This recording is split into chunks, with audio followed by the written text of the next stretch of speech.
guys had a tough loss Saturday. What do you think about the way you guys bounced back and you held them off and they had a pretty furious comeback there? Boy, I had that hit in my stomach as we did Saturday. As I felt like we were watching the scoreboard and just hoping for an SEC road win, hoping the clock would run out. And can't be successful, consistent doing that. We made enough plays down the stretch, but the wrong mentality late in the game for us, both offensively and defensively. Kayvon and Jalen made enough plays to pull us through. We got a couple stops there late. Credit Mason Jones and the Razorbacks and decibel level and Bud Waltman that got electric in there. Had us a little bit rattled there, I thought. But overall, Bob, to bounce back after the really heartbreaking loss we had Saturday, come in here, have some of the same hurdles to have to overcome. Feels good, of course. Anytime you can win here, my goodness, we'll take it. Michael? During the timeout in the huddle, what Johnson was saying, guys were looking at each other, we have to close this game out, we have to close this game out. What was the confidence level that was going to happen given the energy that was in the building? It was average, Chris. It's got to be better than that. We've got to be tougher than that. And we're not a team. I know we're starting 2 freshmen. We play Keontae Johnson. Significant minutes. But we're not overly young. I mean, everyone was playing at least a couple freshmen, 3 freshmen. Arkansas is younger than we are. We have really good young talent and a bunch. And so we've got some juniors and seniors out there that we've got to play like it. We've got to play like more of a seasoned group, mentally tougher.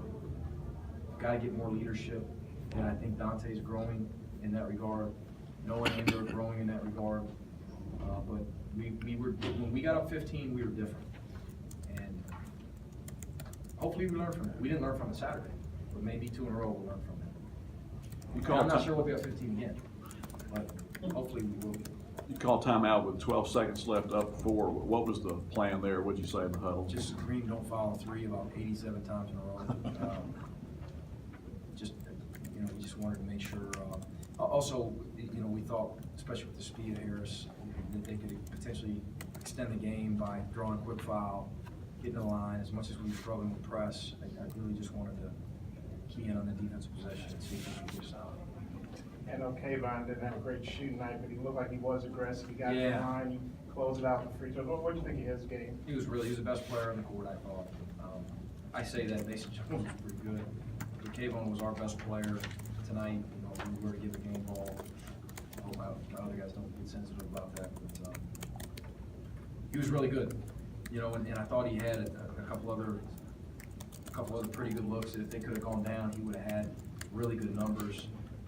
He handled the ball against pressure, against the noise, more so than he has probably in his career. Played with poise, drew fouls, and he's one of the best free throw shooters. In fact, he might be the best in the history of our school. And goes 11 to 12 with some big ones down the stretch. Kavaris, you get in foul trouble. Yeah, But Dante was really good. Speak to this defense. Yeah, Dante's a company guy. He's always ready. He's probably our most physical guy. He's got to clean up some stuff. He had a foul on Gafford early in the game. Competitive, brings us some fire. And I know of one at least good offensive play that he made where the ball was in traffic and he snatched it, went up and finished it. He was pretty good for us. Coach White, Gafford gets 2 really important or good buckets early on. Are you stunned that maybe Arkansas went away from him, or do you thought you guys defended him that well that all the games all game long? Yeah, that's a tough one to answer because he's such a good player and he demands all 5 guys on the court's attention and everyone we put in the game, and we doubled him the entire game, and we just felt like we needed to. And so, I just think there's other factors involved. They knew we were doubling, of course. Sometimes as soon as it touched his hands, he's got 2 and 3 guys around him.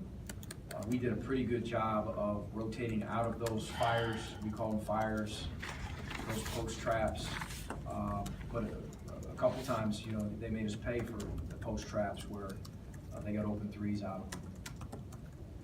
I guess your first time seeing Mason Jones, what'd you think of him? And what did you guys do on that stop when it's a 2-point game?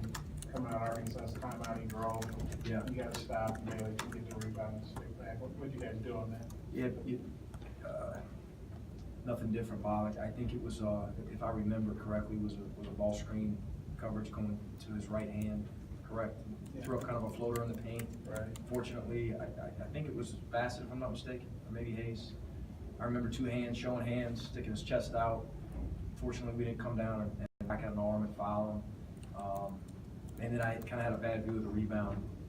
Fortunately, we came up with it. What was your other question, Bobby? Just what'd you think of Mason Jones? A shooter with size and length, with a high release, just like Isaiah Joe. That was a big point of emphasis coming into the game to complement Daniel Gafford. We've got two guys that release it quick, that release it with size, you know, that have high pockets with their jumpers. Those guys, they're hard to defend, and they've made a bunch of shots early on in the season, early on in their careers. Mason Jones he had a heck of a performance. I mean, our guys have been pretty good defensively, and I'm not sure that we've given up 30 this year. Chris would know. I don't know. He was terrific. During the long holiday period and some long semester break, how do you as a coach balance maybe trying not to work players out too much? Is there a danger of that? Because sometimes they don't play games as often as they did. And Yeah. so you've got them on the practice floor and nobody's around on campus. Yeah. Do you run a danger of players getting dead-legged and mentally fatigued? I think so. I think you've got to balance it, and I don't know where that balance is. I'm still young in this. I don't claim to have all the answers by any stretch. I do know that we had a lot of discussion about it as a staff, in that the college basketball season now is as long as any collegiate athletic season. It's crazy long, and now we're working these guys out in the summer. So you want to try to keep them fresh for the SEC stretch. That said, you want to get better.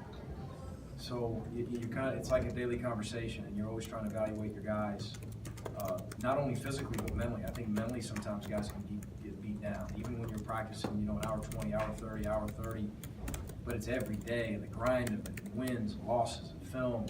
I think mentally, your guys can be really tired, and sometimes when you think it's physical, it's actually mental.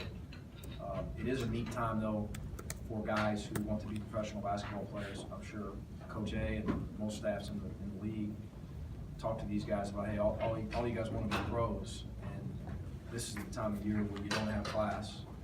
We're paying you per diem. You know, you've got unlimited meals. You're a professional, so get in the gym as much as you want, sleep as much as you want. For 3-4 weeks, treat yourself like you're a professional. Anything else? All right. Thanks, guys.